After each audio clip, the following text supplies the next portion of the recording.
Hey,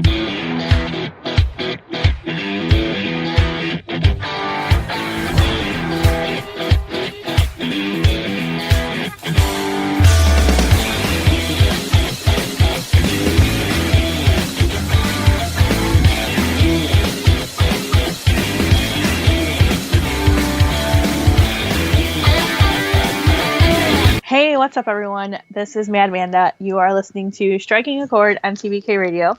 I am joined once again by my wonderful producer, Rich, and we have a very special bonus episode for you of Striking a Chord today. I think that's an understatement.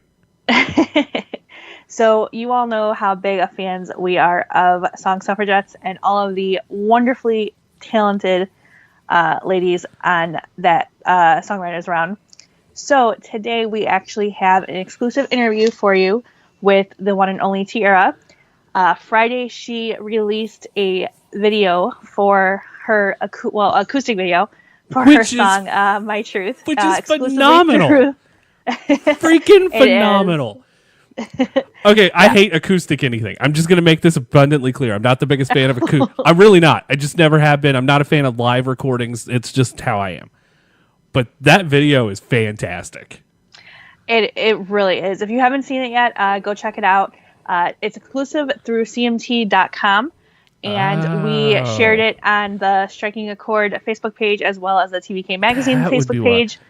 I need to. Is there any possibility we can share it to the site too? Or yeah, we can work on that this week for sure. I'll embed that in this, so that way when you're listening to the show, do you mind if I say something really quick so there's not a confusion? No, go ahead. I know all the live fans are like, what's this other show doing in our feed? Guys, you need to hear this interview too. That's why it's here. Hopefully you all like it. I've listened to it. It is fantastic. I didn't have to listen to myself, so anytime that happens, yes. Thank you. So we got to talk to Tiera about the music video itself, as well as some awesome stuff that's been going on with her. She had an incredible year last year. All three of her singles were released, and she was on Real Country. I don't want to call it necessarily like a singing competition, but it was along those lines. Not hosted by, but the panelists, not judges, Shania Twain, Jake Owen, and Travis Tritt. That's a company of country music royalty almost. Yeah. So that was super exciting for her, and she's got some more really exciting stuff coming up. This weekend alone, she's playing Stagecoach Festival for the first time, which is huge. Really, really, really big deal for her. So we're super excited and proud of her for that. And yeah, just a whole bunch more stuff. I don't want to spoil the interview for you guys. Well, I want to make a bold prediction. Okay. Because I'm just going to call this now. She's going to be up for awards in 2020. I really hope so. I'm calling it. Like, she is and I told you this, I think, from the moment we first, you sent the first video, that I believe she is the future of country. Yeah, I believe she really might be got such a soulful, genuine country sound to her. And she comes from Birmingham, Alabama, and she's recorded in Muscle Shoals, Alabama, at the infamous Fame Studio. And you'll hear a lot of this in the interview, so I don't want to spoil it for you guys. No. But that's just to kind of give you a background on where her sound comes from. It's just so genuine. Like I said, very soulful. It's exactly what country music needs right now. And calling it future of country. Radio needs to start playing her music. So hopefully they will get on board soon. Future of country. I'm calling it now, everybody. You're going to be hearing this name over and over and over.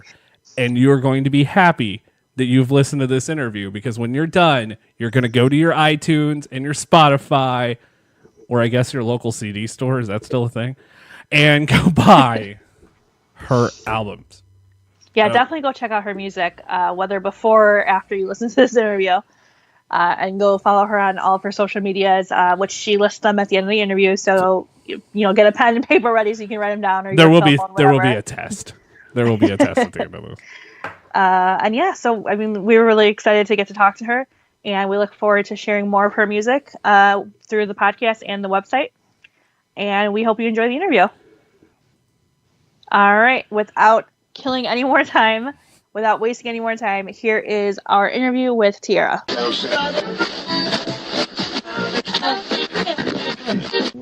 start with your latest news first, which is the acoustic video you just released yesterday.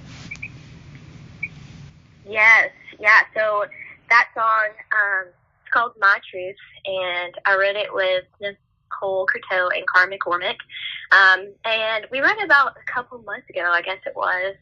And it was kind of one of those songs where we wrote it, and like this happens with a lot of my songs. Like we write it, and then I just forget about it. And Nicole and I were going through our songs because we were playing around together, and we came across My Truth, and we were like, that's a pretty good song. And so I started playing it out at a couple writers' rounds, and a lot of people connected to it, and so I just figured we would do a release of it. And it's kind of different from my other songs because we didn't like go in the studio and record it and you know, have it up on iTunes and everything. We decided that we'd do an acoustic version of the song. And so my boyfriend Cameron is a filmmaker, Cameron Kennedy, and so he filmed the acoustic video for us. And I'd been talking to CMT for a bit, and they said that they would premiere the video on CMT.com, which is so crazy for me because I've always wanted to have a video on CMT. Yeah. So it was really awesome how that turned out, and I'm just really glad that people connect with the song.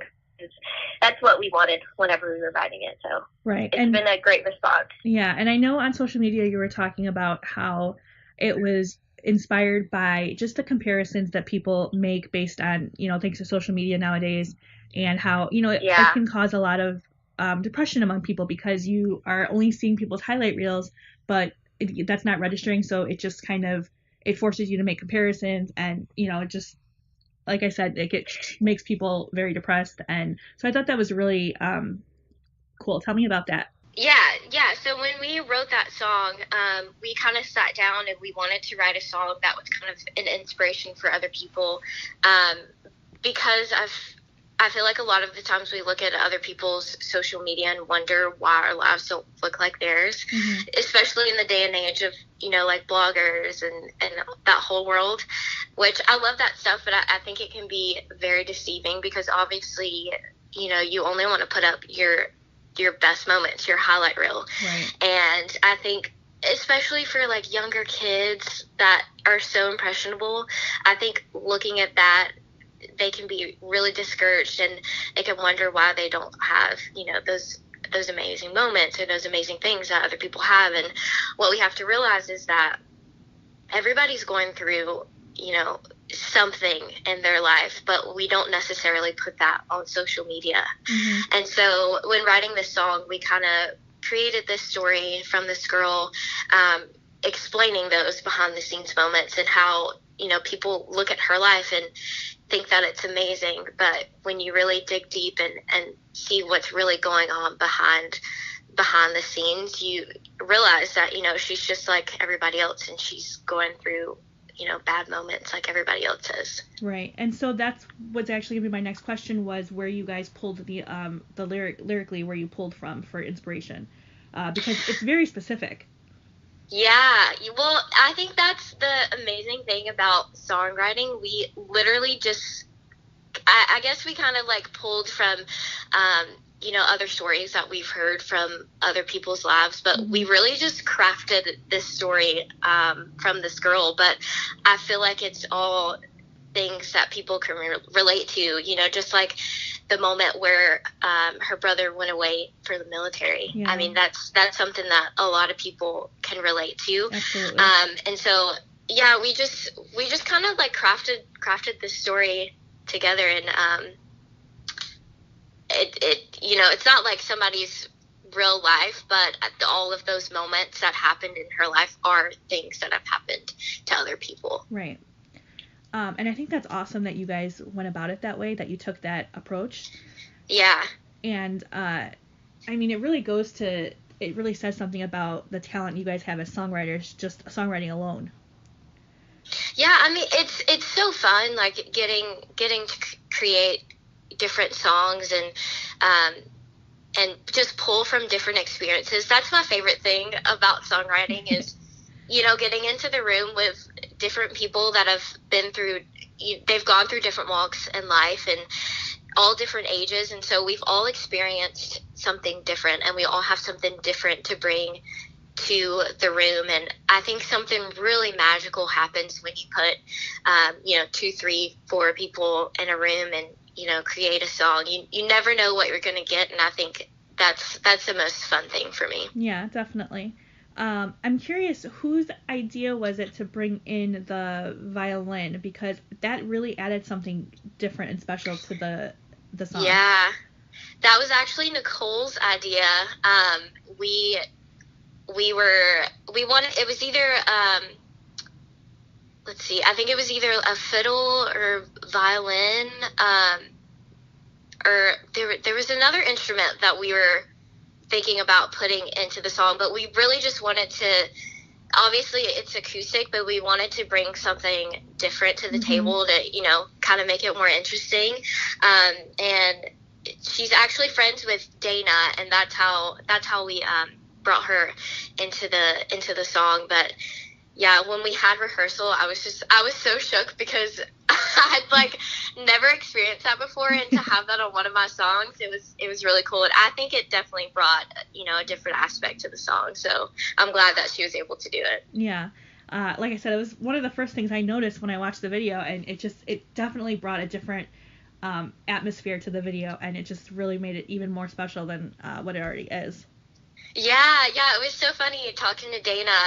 She was like, I don't know if you want a solo in here or not, and I was like, girl, solo it up, put everything that you can in here. Yeah, it's so amazing. I'm so happy with it. And I think the reaction already from fans is just phenomenal.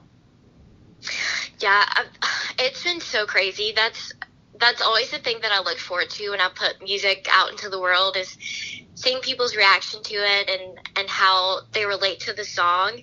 I think everybody relates to different songs in different ways. And, even after I played it at the writers' rounds, I don't like making people cry, but as a songwriter, I like making people cry. So, the reaction has been amazing. We're all so happy with that people relate to it. Yeah. And so speaking of your songs, you've been performing a lot of your new stuff at your shows lately. Tell me how the crowd's response has been to them, and if it makes you more anxious to actually release those songs, knowing fans are looking forward to them. Oh yeah, I'm so excited about the music that I've been making. I've been writing with different writers in town, and it's really got a new sound to it. And we've just kind of been testing the waters out with different songs, and I'm so glad that people are loving the new direction that it's going in. And I can't wait to release this music, but it's going to be a little bit until I release it. That's always the bad thing about writing songs that I'm super excited about. It takes maybe a year or two until it's out. So I'm always super pumped to get to play it out at shows. Right. So how long are we going to have to wait, out of curiosity? Are you able to give us a little bit of a time frame there? I do not have a time frame. I'm working on some really, really exciting things right now, and just kind of waiting for all of that to pull together before I release new music. But that's also why I wanted to release My Truth, because it's not a full release, but it's still new music to people's ears. Right. And so, I like to keep people interested, and, still play new music out at shows, and put little clips up on Instagram, because I'm not positive on when new music will come out, but hopefully it'll be soon, and hopefully I'll have some new exciting news for y'all soon. And so you've got 3 singles out right now, Wake Up Call, Out of Sight, and I Love You for That. You mentioned that your new stuff has taken a different direction. Can you kind of elaborate on that? Yeah, so it's the vibe is kind of R&B country. Okay. It's a really different vibe, but it's kind of just all of my favorite things in one. I love R&B. I love Beyonce. I've been watching her Netflix documentary, but I also love country. I love traditional country, and so it's kind of just mixing all of that together. And I've played a couple songs out with that new vibe, and people love it. So yeah, we're just continuing to build up the song list with that new vibe. So I'm excited about it. That's awesome. And so coming from Alabama like you do, I imagine it was kind of hard to avoid growing up on country music. yeah, that's definitely where my inspiration came from, singing country music. I kind of just grew up singing country music because that's what was around me, and I'm glad. I love country music, and but yeah, there's definitely a lot of country music in Birmingham, and I actually went to school for a year in Muscle Shoals. And I recorded a lot of music at Fame Studios, and it's funny because there's a lot of like Americana music in Muscle Shoals, but there's so much soul in that town, right? And I think that's kind of like what makes my music unique, is because you have that country aspect of it, but also with a lot of soul, and so yeah, I think where I came from definitely influenced what my music sounds like. And so for a lot of people who don't know the history of Muscle Shoals, that city has a specific sound about it, that's come out of there because of the soul that you mentioned.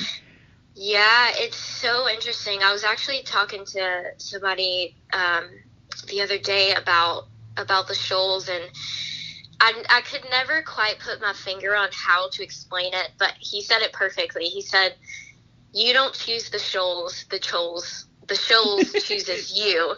And I think that's so accurate, because there's something so special about that town, and you feel it whenever you get there. Yeah. I think the thing that I love the most about that town is like it's kind of different from Nashville in that people aren't out performing all the time. You don't have a lot of writers' rounds and stuff in Muscle Shoals. People are in the studio recording and writing music, and that's what I did whenever I was there for school. I was always in the studio writing music and recording music, and it was so fun because I got to work with the people that were making this music. Like Aretha Franklin recorded there. It was so crazy being in the studio and like seeing her picture up in the studio. Mm-hmm. It's definitely a different vibe there, but it's so amazing, and you really feel it whenever you get into town. Yeah, I can imagine to record in a place that's as legendary as Fame Studios, where like you said, Aretha Franklin, Etta James, and so many others recorded. Yeah. That's got to be like almost magical. It is, yeah. I mean, I recorded Wake Up Call and Out of Sight whenever I was there, and a couple other songs that I just love so much, and I'm really glad that before I went to school, I wanted to go to school in Nashville, as country singers do, but I'm glad that I went to Muscle Shoals, because I think it's just something so different about that town, and to have recorded where so many legends have recorded, it's really surreal, and I feel like you really feel their presence there, mm-hmm. and that magic whenever you're in the studio. Yeah. It's interesting. So I know only one other artist, and he happens to be in the country genre, who mm-hmm. is from Alabama, and who had, when you listen to him, it's like music for the soul is how I describe it, because he's got that Muscle Shoals sound about him. It's the style of music, that the way he performs, and it's the same thing with you. You guys have different styles, but you feel it, and knowing that that's where you come from, Alabama, and with the Muscle Shoals sound, you just get that feeling for it. So I thought that was really interesting. Oh, thank you. That is a huge compliment. I appreciate that. So one of the places that fans can find you at pretty regularly in Nashville is the Listening Room Cafe, where you perform with the Song Suffragettes, which, for anyone who doesn't know, is an all-female songwriters showcase and sells out practically every Monday night. Tell me about how your involvement with Song Suffragettes originally began, and then how your role with them has developed over the years. So I watch Song Suffragettes on Periscope whenever they they first started playing shows, because I lived in Birmingham, so I could never go to the shows. And I think they had like an age restriction or something. I think you had to be like 16, and it was 16 or 18 or something, but I was younger than that. So I kind of like subtweeted. I was like, oh, I wish I could play at Song Suffragettes, but I'm too young. And then they tweeted me back, and they were like, no, like, send in a submission, you can play. So that's kind of how I got into Song Suffragettes. And I was playing there before I moved to Nashville. And so I really got to know a lot of the girls that lived in Nashville, and I really got to be a part of that community, even though I didn't live here. And so when I did move here, I didn't really feel that new, because I already knew so many girls because of Song Suffragettes. And I think that was the very first show that I ever played in Nashville. And I've been playing, every year since. And that's been like such a great stepping stone for me. It's really created a lot of opportunities for me that it probably would have taken a lot longer if I hadn't done Song Suffragettes. So I'm so grateful for that community. And they've always been so supportive of all of the artists. And I think that's the best thing that we could ask for, especially in this climate. Right. So if you ask me, I think one of the best and easily the most significant songs released in 2018 was Time's Up, which was recorded and performed by the Song Suffragettes. For anyone who doesn't know, it was written by Kaylee Shore, and after being inspired by the Oscars or the Golden Globes that year, one of the two, right? And then, so she called up her fellow Song Suffragettes to see, like, for as many as possible, to see who was available to record the song. And then also got about 22 of you to hop on a bus dressed in all black in the early hours of the morning when it was still winter, I believe, right? And to go record the music video. So tell me, it's one of the most powerful music videos you will ever see for anyone who hasn't seen it yet. Tell me about your experience with that whole, during that whole time, and then what it meant to you personally to be involved in something like that. Yeah, so that music video, that was a crazy time. We actually, I think we got the song like maybe 2 or 3 days before we were supposed to like record the vocals and shoot the music video. So it was really fast paced, because we wanted to get it out, after I think it was the Golden Globes. I'm pretty sure it was the Golden Globes. And yeah, it was so cold and we were all crowded in this bus, but honestly, it was so fun, because it was all different kinds of female country singers. We're all so different, but we all get along, and we all just had such a fun time in that bus, just talking. And it was really special to get to be a part of that, because I remember when I was living in Birmingham, and I would look at groups like the Song Suffragettes, and I saw all of these female country singers getting together and singing their music, and I always wanted to be a part of that. And,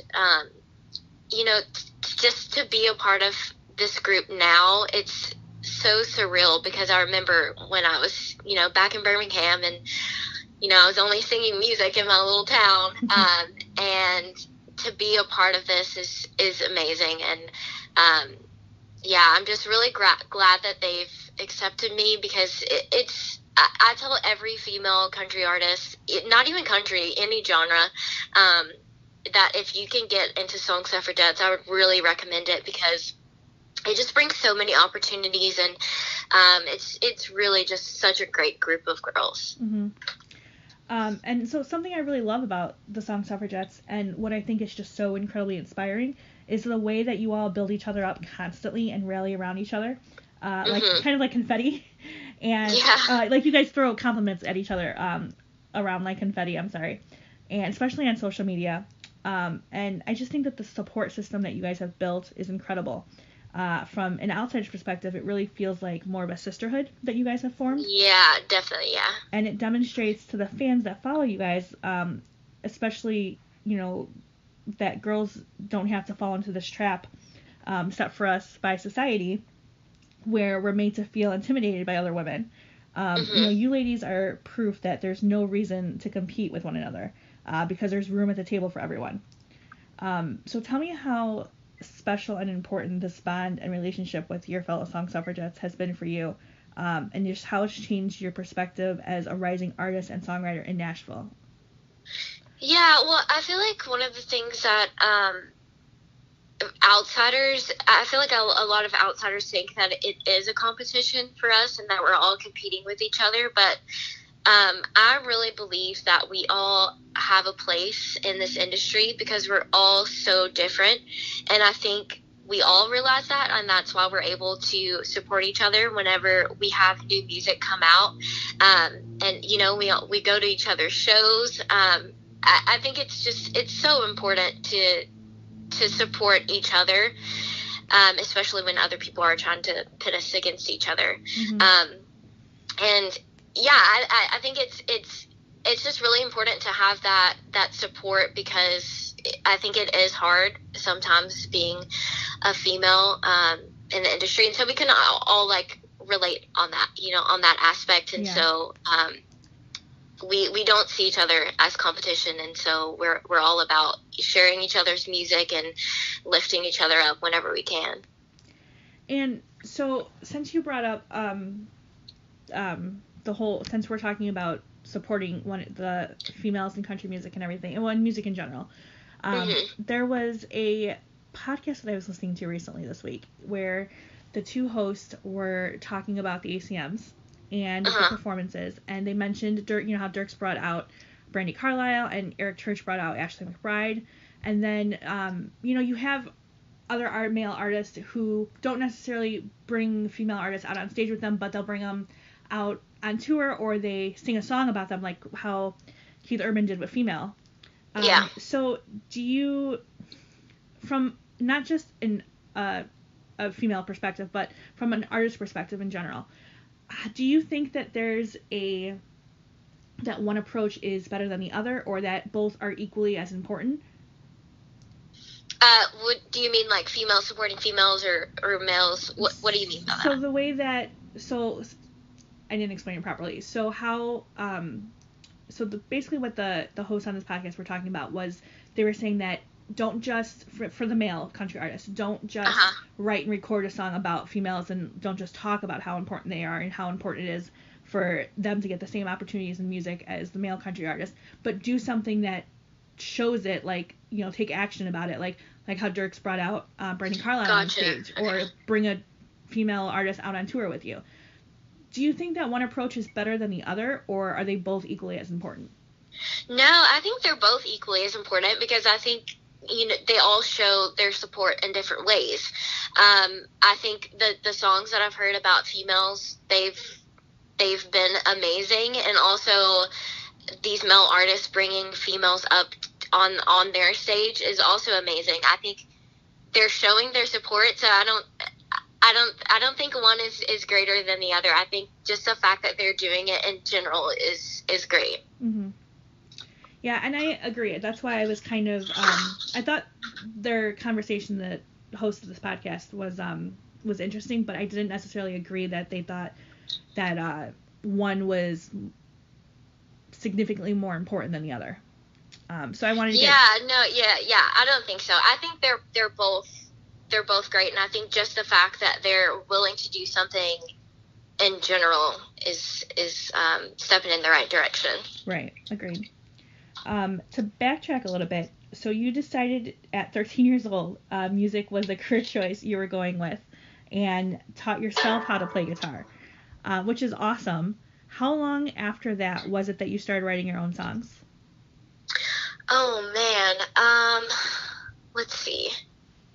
I don't think it was that long after that I started writing songs, because my whole goal in general for learning how to play the guitar was so that I could write my own songs, because I knew that like guitar was the most prominent instrument in country music, and I was kind of held back from being able to write my own songs because I wasn't able to play an instrument. Whenever I played shows out and everything, I would just play the track. But it's kind of hard to like write your own song to somebody else's like song that's already out there. Right. And so, yeah, that was the main reason that I wanted to learn guitar. So I don't think it was too long after that I started writing my own music. Once I learned, I was like, yes, I'm going full force. I just wrote a bunch of songs. And then you mentioned that you were obviously growing up in Alabama. You were inspired by country music growing up on that. What artist specifically inspired you? There was a lot, actually. When I first started singing country music, I looked at a lot of the up-and-coming artists, and it's kind of funny because Mallory Hope and Carly Pierce, and those two were two of the artists that I would like go on YouTube and watch their videos, and this was before like either of them had record deals. Oh, wow. I think Mallory Hope, she does Christian music at Curb now. Which I love all of that too, but she also did country music, and for me, like, I loved Carrie Underwood. I still love Carrie Underwood, Dolly Parton, and all of those legends. But I think when I first started out, it was really important for me to look at other artists that were kind of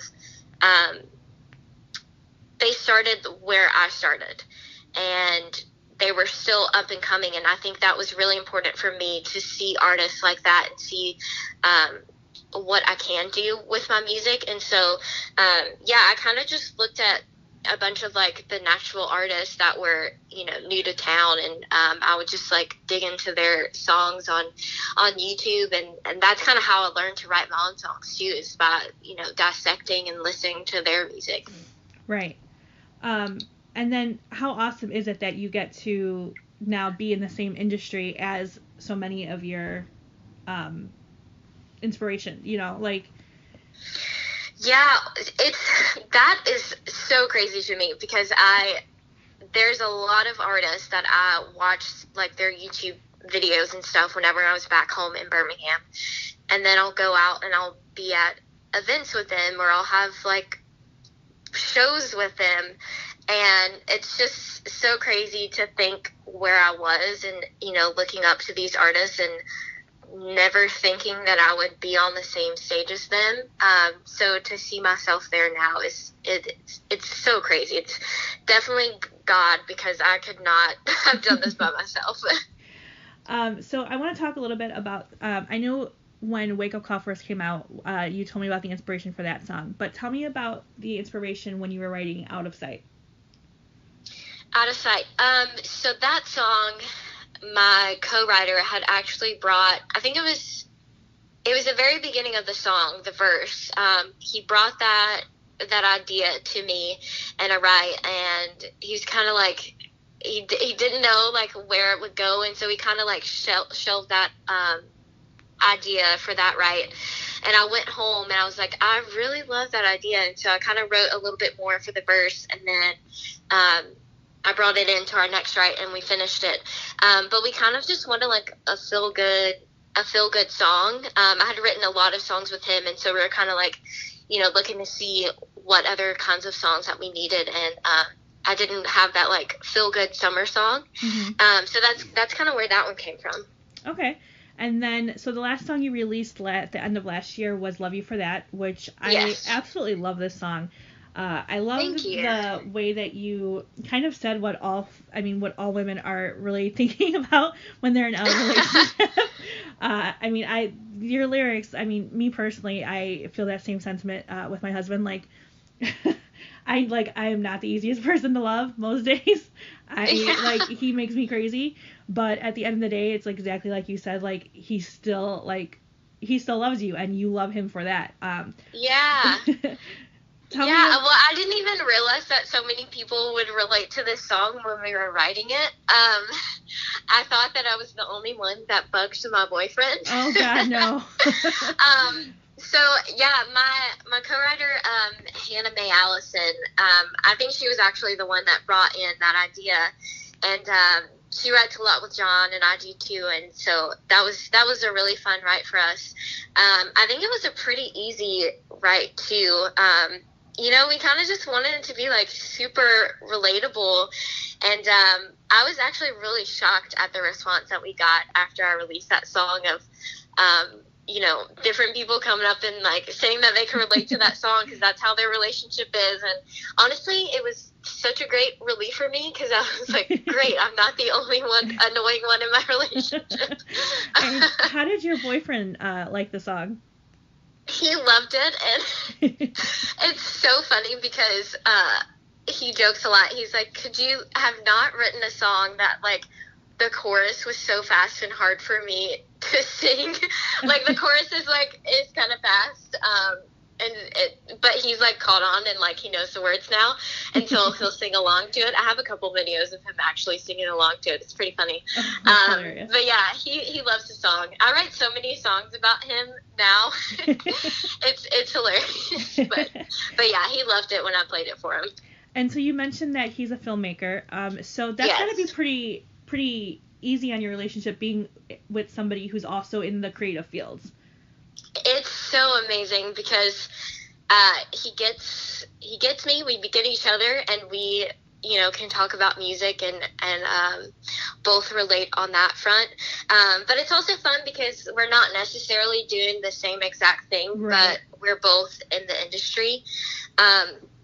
And so he helps me a lot with, the behind the scenes stuff for my music. He's the guy behind all of the content. So yeah, it's been so great. And being an independent artist on the rise in the industry, that's gotta be so like such a weight off your shoulders, like not having to seek out other people to help you with that stuff. Yeah, I mean it's a lot, like especially on the video front. So the fact that he does that, I mean I'm not only dating him because for the videos, but it is a plus. I'm sure he finds that a relief. Yes. Yeah, no, we love working together. We've done all of our music videos together, and a lot of the content on my Instagram and everything he's helped me with. So yeah, he loves it, and I love working with him. So it's a great little duo. And so did you guys meet in Nashville, or did you meet in Alabama? We actually met in Birmingham, but he was in school in Nashville, and so we were long distance for, I think it was like 1 or 2 years, and then I made the move to Nashville. But he's from Birmingham, but he was living in Nashville. Okay. So it really worked out in the long run for both of you. Yeah, no, I was so excited. Like, when he was in school, he was about to graduate, I was like, so you're planning on staying in Nashville, right? Because I don't know how this is going to work if you're not. But he loves Nashville, and so, yeah, it worked out perfectly. That's incredible. So you had a really big year last year, I believe, and with being a part of the Real Country reality TV show, or singing. Yeah. I don't necessarily want to call it a singing competition, because it was more trying to give exposure to artists on the rise who really need that platform. Yeah. So you were part of Shania Twain's team, I guess. I don't really know the proper verbiage for this type of show, because it's not comparable to like The Voice or American Idol in that aspect. But so Shania Twain chose you specifically. Tell me about that. Like, how does that work? Does she have her people reach out to you? Do you get a phone call from her, or? So I think they had like watched some videos of us, because we did like, I think it was like 1 or 2 rounds of auditioning. We did like an interview, and we sang like 2 songs, and I think they like went through all of those videos and chose who they wanted on their team, and they handed us cards that told us what team we were on, and oh my gosh, that was like the best news I've ever received in my entire life, because I love Shania so much. I remember like watching all of her videos and like her Vegas residency. I watched like that whole show with my dad. Like, we had like taken a trip to Nashville, and we were just like watching that show.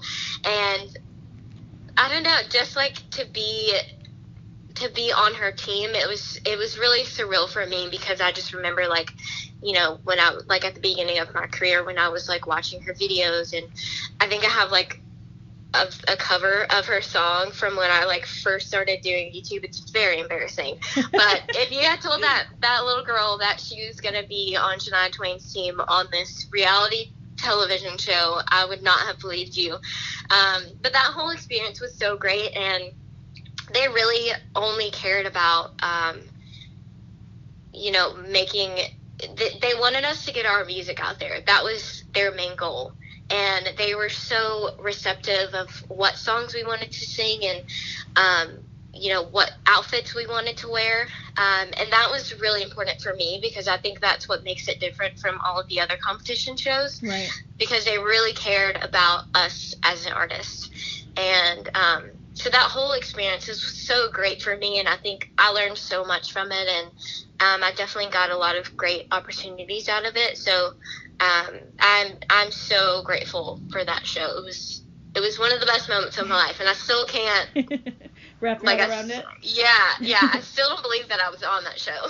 And to get not just like to be on Shania Twain's team, which is phenomenal in and of itself, but to also get great feedback from a legend like Travis Tritt and somebody who's succeeding in the industry now, like Jake Owen, who's had a huge impact. I mean, that's also got to be just like self-satisfying. You know what I mean? Like, you got to know that you're doing something right. Yeah, no, Jake and Travis, they were so supportive and so amazing, like on and off the screen. I remember talking to Travis, and I will never forget him saying this. He said that if he heard my voice on the radio, he would know that it was me. Without them even having to say that it was me, he would recognize my voice. And that's just really important for me because I think as, any artist, we strive to make ourselves unique and different from everybody else. So, they were all so supportive. The crew and even like the other artists, it really felt like a big family on that show. It was so fun. And speaking of the other artists on the show, it had to be even more special for you getting to be a part of it with your fellow song suffragettes, Regan Stewart and Savannah Kyes. I didn't even know that they were. So I think this was like the first day that we, all of the artists got together, and we're all like in the lobby of this hotel, and I saw Reagan and Savannah. I was like, oh my gosh, this is going to be so fun because I know people and I love these people. So yeah, it was so fun to get to do that with them. I think it would have been like a totally different experience if I hadn't have done it with them. It was so fun. I mean, just because you get to relate, like you all going through the same type of anxieties and excitement and everything. No, 100%, yeah. One of the songs that you sang on Real Country was, if I'm remembering correctly, Rascal Flatts' God Bless the Broken Road. Yes, Tell me about what you did. A fantastic version of that song. Thank you. Really made it your own. Tell me about why you chose that song. What's special about that to you? That song has been special to me from when I first started singing. Like whenever somebody figures out that you can sing, they always ask you like to sing a song, and that was always my go-to song. And I just really love the message behind that song too. So that song has always been present from the very beginning of my career, and so they wanted us to sing a song that was special to us, and I felt like that was the most perfect song, and it was really like a full circle moment, from singing that whenever I was first starting to now singing on television in front of Jake, Travis, and Shania, so it was really special. And so you mentioned some of the great opportunities that came out of doing Real Country. Are you able to tell us any of that?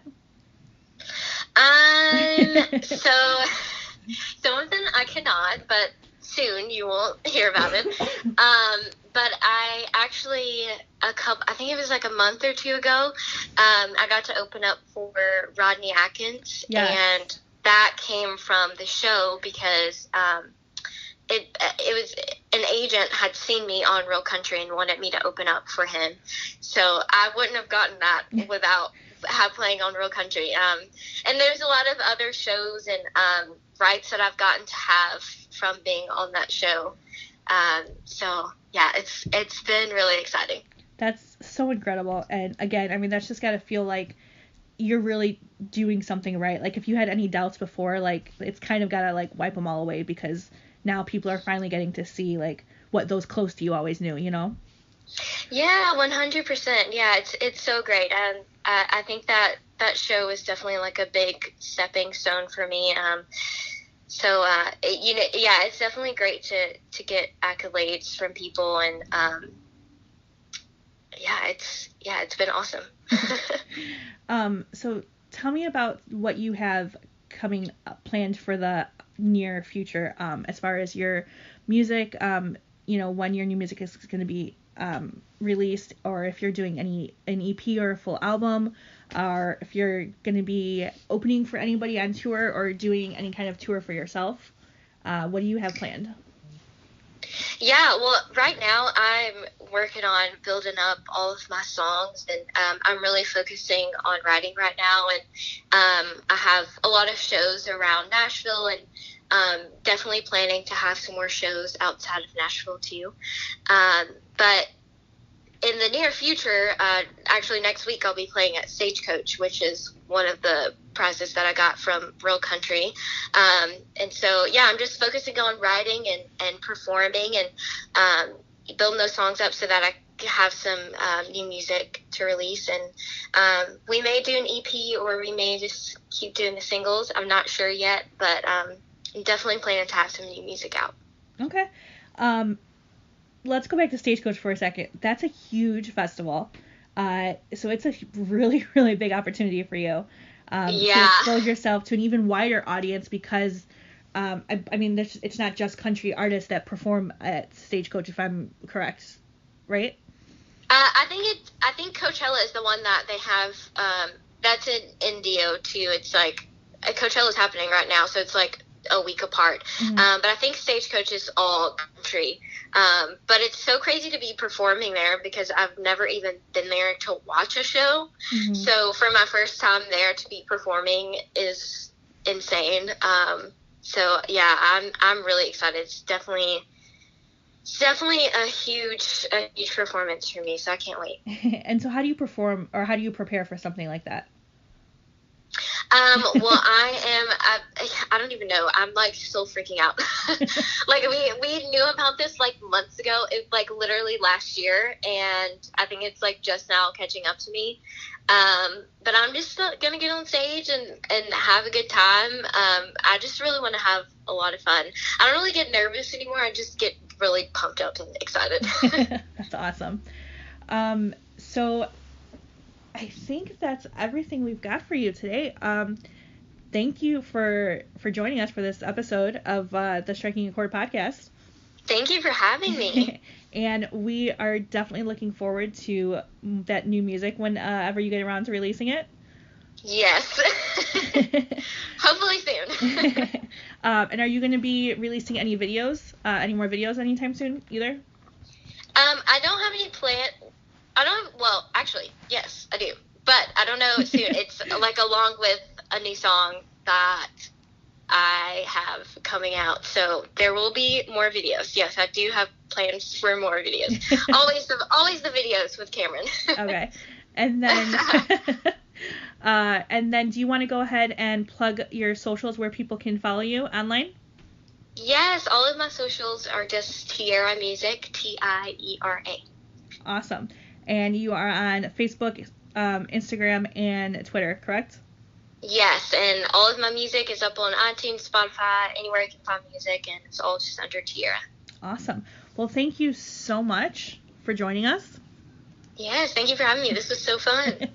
And hopefully we will get to talk to you soon.